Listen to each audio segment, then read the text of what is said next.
It'll chrome. Shit. Hang on.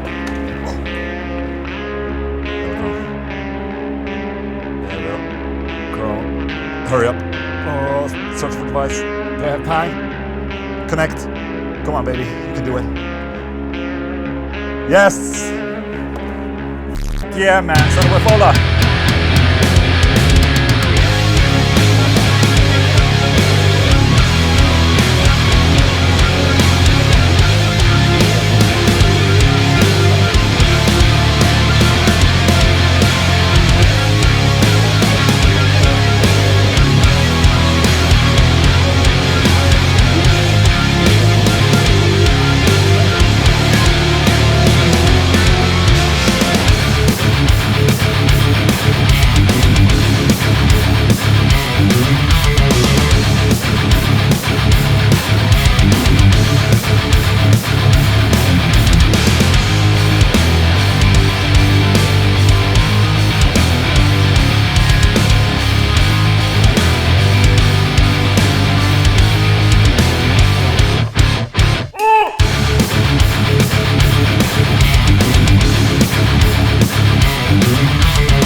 So tragic.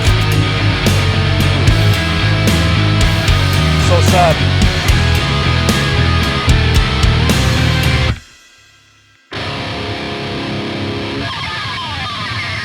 But now I'm happy again. Hello everyone! Welcome to Sunday With Ola 141. Welcome. What's up, my little penises? Are you all good and fine and dandy? Look at this. We have a new guitar, the AB 2.6 JC, as in Jesus Christ, man. Holy shit. No, it's Jacaranda. That's the color right there. Look at that. Beautiful color. Hello. This guitar made me write and play in a certain way. I don't know if it's the color or not or what it is, but you know, I have a good feeling about this intro song right here. It might be a thing, you know? Okay. Speaking about Swola guitars, there's a summer sale happening now. We started this past Thursday. We have up to 50% discount on selected models on SWOLAguitars.com. And now you might say, oh, there aren't any 50% on the website right now. Well, the problem is that, you know, we have a couple of selected models that we can discount to 50%, and they get almost immediately sold out within, you know, an hour or two. And you know, this has pissed off some people in the past where they say like, oh, well, I can't find the guitar for 50% off. The problem is that, you know, we have up to 50% off, and the ones that are for 50%, they get sold out immediately. To change this, we're releasing new models every week now that are available for 50%. Okay? How about that? Ola Englund. The sale is happening right now up until 15th of July. So go to SWOLAguitars.com. Hello. Are you guys ready? The news. Josh Homme opens up about his cancer and the last few years. This has been the darkest 4 years of my life. Queens of the Stone Age, man. Josh Homme. Or Homme. Homme? Homie. Josh Homme. Let's just call him Josh Homme. Anyways, he's been through a really rough patch lately. I never say it can't get any worse. I never say that, and I wouldn't advise it. But I do say it can be better. Cancer is just a cherry on the top of an interesting time period, you know. I'm extremely thankful I'll get through this, and I'll look back at this as something that's up, but will have made me better. I'm cool with that. There's a lot of stuff I want to do, and there's a lot of people I want to do with that. Apparently, he went through a public divorce as well, and you know, he was, you know, filing for custody of his children and stuff like that. And then he gets diagnosed with cancer. You know, talk about being on the shit end of the stick right there. That sucks ass. Anyways, it seems that they're going out on tour, so that's cool. Queens of the Stone Age will hit the road this August. I don't generally talk that much about Queens of the Stone Age, but it's a band I enjoy. Okay, that's why I'm bringing this up right here. Cannibal Corpse, Paul Mazurkiewicz. All right, let's try it again. Cannibal Corpse, Paul Mazurkiewicz. Without spitting on myself. Cannibal Corpse, Paul Mazurkiewicz discusses the mystique of pre-social media days. Let's hear it. The day of pre-social media meant reading magazines and digging through the linear notes to find out about your favorite bands, and then maybe, just maybe, you'll get to see them live and have a quick chat. Now you can find out what their drummer ate for lunch and what they think about current affairs in about 3 seconds. Comment on it and probably start an argument.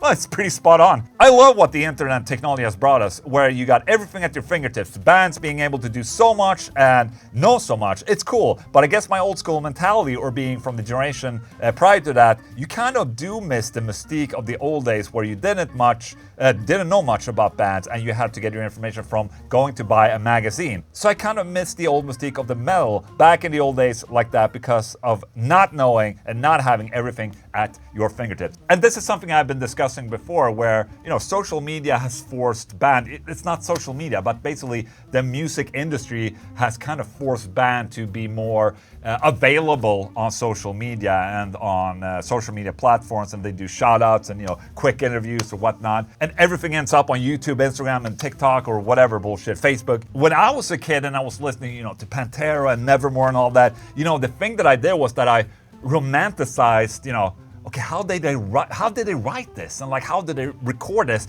It must have been like a really cool process, and, you know, they were sitting there in the studio, and, you know, Dimebag going all in, and, you know, everyone's like sitting and digging all into the moment. You had no idea what they were using, and it was just like, you were kind of imagining a lot of things, and, you know, how it was, basically. The thing is that now, basically, all bands release behind the scenes videos of them recording. So that whole mystique is gone. That's great, because then I know what they used when they recorded it, but at the same time, that mystique around the band is still pretty cool. Now, there is one band that is doing this really, really well still. They're keeping the mystique of the band, and that band is Meshuggah. Now, how do they do this?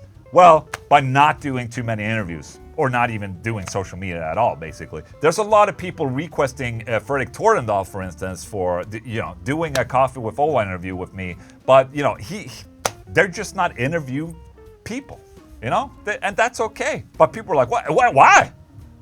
He doesn't want to get interviewed? No, he doesn't feel comfortable in it, and it's also a part of the whole mystique. I still think that Meshuggah has a very cool mystique, and that is enforced when they play live. They just go up there and they just stand there with backlights, and it looks so powerful, and you're like, heck yeah, this is cool as hell. So, you know, Meshuggah are doing it right still, so that I appreciate. Kirk Hammett remembers his last encounter with Dimebag Darrell. Oh shit, we're talking about Kirk Hammett. I'm sorry, but it involves Dimebag Darrell. You know, I like Dimebag Darrell. I still regret not taking the time to have a full conversation with him. The two last spoke backstage at the 2004 Download Festival as Hammett frantically searched for a temporary replacement for an ill Lars Ulrich. Hammett, who spent the last hours before the band's download set frantically speaking to potential replacements for Ulrich, expressed regret at not taking the time to have a full conversation with his fellow metal guitar hero. So yeah, I remember this because they had like Joey Jordison and a bunch of other drummers, you know, filling in for Lars during this show. And it was pretty cool, actually. I think there's a couple of clips. Anyways, he's saying, I couldn't do anything for the next 3 hours except talk to drummers. I remember seeing Dimebag wave at me from a distance backstage. I looked at him and mouthed, "We are completely f***ed." He came over laughing and just said, "You guys have got this," and that was the last time I saw Dime. I still regret not taking the time to have a full conversation with him. Dude, man, that's heavy. Isn't that just life itself right there? You never know what happens in life, man. And you know, that's why you have to cherish what's happening right now, because it might be the last time. You know, you never know. I've actually read a book on mindfulness, so if I'm starting to sound like a hippie, it might be that book. All right, Muse fans are going crazy for Matt Bellamy's astonishing Mirror Mass guitar. We found out how Manson, who's Manson, made its most ambitious design yet. Okay, the Manson team built an instrument like no other. Okay, is this Manson guitar? Okay, yeah. Okay, so he does that guitar, you know, the guitar with the synth on it. Okay, that's a bass. Let me see. All right, so nothing spectacular, I guess. But I can butt myself back to butt. What? Okay, the article disappeared. Great. Let's. This. And I must say, the news have been incredibly slow this week, and I'm really hoping for more good news for next week so I can cover some bullshit, but I guess the news has to be a little shorter this time. Anyways, I'm gonna check out what TMC has to say this week, because, you know, when no metal news, Thank God for hip-hop news, you know? This almost says Pantera, but it says Partners. 50 Cent, parted with Las Vegas Knights. Ugh. Tony Yayu. Tony Yayu. I wouldn't let 50 Cent rot in prison like Gunna did Young Thug. Absolutely no idea what that means. Tony Yayo? Flower J. Johnson. On Lado Music Fan. Why would you put me in it?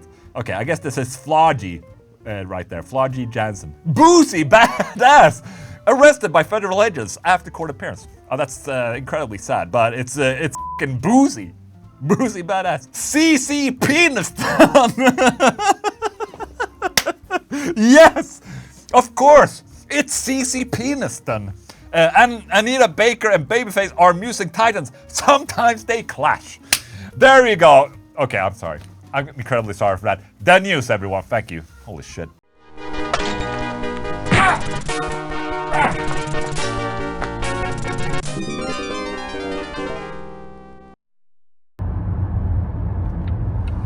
It's 6:09 a.m. right now, and we're heading to, where are we heading? Sölvesborg. We're heading to Sweden Rock. Whoop, whoop. Early in the morning. It's a 5.5 hour drive down there to Sweden Rock. We're gonna watch Pantera, man. Holy shit. Pantera. You have never seen Pantera? Nope. Nope, but I've seen Pantera, like the real Pantera. Now we're watching Pantera Tribute. Road trip, baby. Yep. Let's go. Yep. Kids have been, you know, left back at home without any surveillance or anything. They can take care of themselves. Mom and dad are going to Sweden Rock. Woo!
It almost feels surreal, man.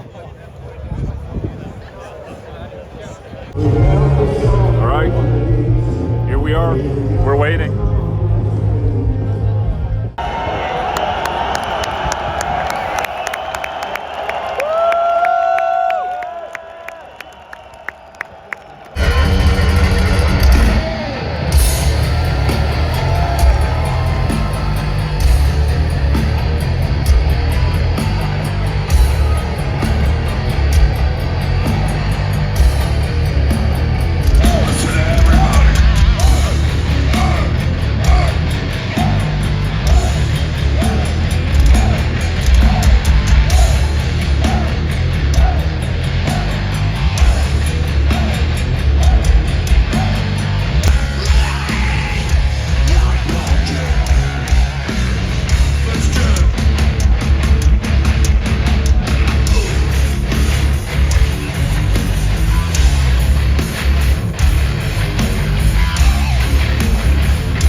Holy shit! We just saw Pantera. What did you think? It was awesome. It was awesome. It was amazing. When did I see the, the real Pantera? That was like in 2001. And shit, man, that's more than 20 years ago. So this is really weird feeling seeing this. And now I can't wait to watch them again in a week or so. And I also can't wait to get to the hotel and go to bed. Thank you. Adventures with Ola. Okay, bye. Bye. Wow! Holy shit! Pantera tribute! Man, holy shit. That felt so fucking weird seeing that backdrop right there before they played. That really, it did something in me, man. It felt really fucking weird. I'm actually gonna go see Pantera this week as well. So I get to see him twice. And maybe I get to hang with the guys then. On a festival, it's just really hard to, with credentials and shit. And also, Ola was old and just want to go to bed. So, yes, this coming week, man, Pantera, I'm looking forward to it. Also, if you want to see the full vlog of me and Luis going to Sweden Rock, it's a 20-minute long vlog. Go subscribe to Ola Englund channel number two, and it'll be out there in a couple of days, okay? Ola Englund channel number 2, up there. Thank you. Question of the day, where my beautiful YouTube members get to ask me questions. Well, this time I have a high-hitting guitar player on the line. He has a question for me. It's Attila, man. Attila Verse, one of the best Dimebag playing guitar players out there, in my humble opinion. Well, he has a question for me, so let's go. Hey, what's up, Ola? My friend, I got a question for you. So I've been thinking about doing live streams on social media platforms, and I started to dig a little deep on how to do it legally and properly. The main issue for me, and probably for others as well, is that I mainly do covers. So, oops, hello. Oh. So the first part of the question would be, which platforms would you suggest to use without getting into any legal rights issues, copyright strikes, or any of that sort? Part 2 of the question would be how to make any revenues or monetize the whole thing. What would you do? And if you got anything to add to this topic, that would be lovely to know. And looking forward to hear your thoughts on it, man. Take care. There you go, Attila, the legend right there. Holy shit. When it comes to live streaming online today and playing covers on live streams, it has changed a little bit throughout the years where, a couple of years back, you could basically do anything on live streams and, nothing would happen. Nowadays, it's a little bit more complicated. One thing you can do, and one thing that I've done, is that I stream on YouTube playing songs when I play like, Pantera or the Haunted songs or Gojira songs for that matter, is that while you're streaming, usually nothing happens. I mean, it says on YouTube's help guidelines that when they find copyrighted music that they might mute the stream or, shut off the stream basically. But that has never happened to me personally. The problems usually arise when you make that live stream public as a VOD, like a video that people can watch later. Those videos usually get blocked immediately. So I haven't had any problems playing music when I've live streamed on YouTube.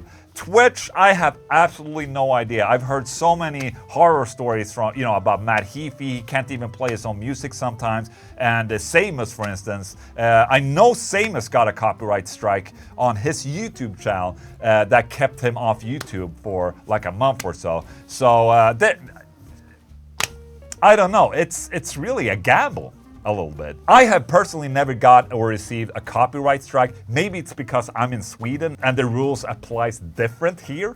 I just don't know. However, there is a very pro way of doing this, and that is to get a hold of the record labels and ask them to whitelist your channel. They will probably not do this, but I've had my channel whitelisted by Century Media for a while, for instance, so I can basically play Century Media bands on my channel. I don't think it's on anymore, but I did like when The Haunted released their latest albums, so I can do all my covers and all the videos to promote the album, because at the end of the day, I'm promoting the band, and that's what everyone is doing as well when they're doing covers. They're promoting the bands. It's really stupid that they block the videos sometimes because, you're actually promoting the bands. So, but labels want money. They're really horny for money, so I just don't know. If you want to monetize this, the best way is just to have people donate money to you while you're streaming, because the VODs, they won't make you any money. Like the videos won't make you any money. That money goes to the labels. Make a full live stream concert, you know, with shit, and have people, you know, request songs by paying like $1 or something like that. That's a very good way of you know, getting a little bit of income stream while streaming. Another thing you can do is that if you do record covers, like pro covers, you can put them on Spotify if you want. There's a lot of artists that do this. You know, Frogly, for instance, he continuously releases covers by licensing you know, the songs, so he can release cover songs on Spotify. And I think he's earning a lot of money from that because he gets a lot of streams. So that's something to look into. I think that some of these like DistroKid guys, they have a licensing platform for this where you can request to make covers of songs and stuff like that. So you can basically release a cover album on Spotify if you want. So you look into that, Attila, and good luck. Let me know how it goes. Who am I kidding? I'm gonna be on that stream and I'm gonna request the hardest Pantera song every time. Thank you so much for the question, Attila. All right, my beautiful penises and peniston. CC Peniston, are you out there? Say hello, please. Anyways, guys, thank you so much for joining in on the Sunday with Ola. I hope you had a good and informative time right here. Don't forget about the Solo Guitar Summer Sale, and don't forget about the Summer Chug Special on olaenglundshop.com. You can get those tank tops and shit. Did I get any subscribers? It's been really stale lately, but I've also been really lazy lately, so you know, it's that. Anyways, thank you so much for tuning in to the premiere. Hope you're having a good day. Who won the t-shirt? Was it me? No? Some guy out there.